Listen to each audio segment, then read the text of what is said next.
Mr. President, you said that the U.S. is going to run Venezuela. So who's in power right now? Well, we're going to be running it with a group, and we're going to make sure it's run properly. We're going to rebuild the oil infrastructure, which will cost billions of dollars. It'll be paid for by the oil companies directly.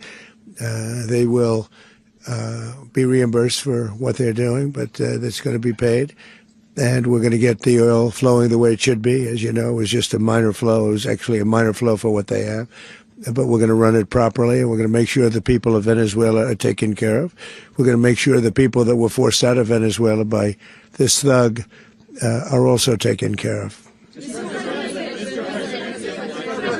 President, does the U.S. running the country mean that U.S. troops will be on the ground? How will that work? Well, you know, they always say boots on the ground. Oh, so we're not afraid of boots on the ground if we have to have. We had boots on the ground last night at a very high level, actually. We're not afraid of it.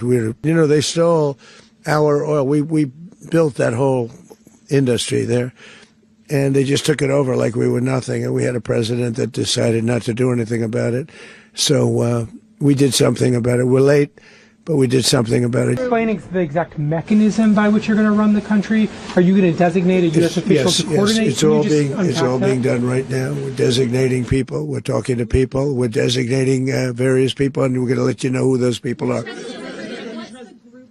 That would run Venezuela. Well, it's largely going to be for a period of time the people that are standing right behind me.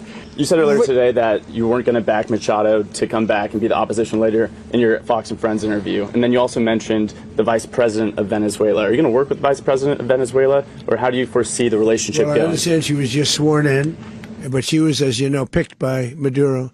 So Marco's working on that directly. He just had a conversation with her, and she's essentially willing to do what we think is necessary to make Venezuela great again. Very simple.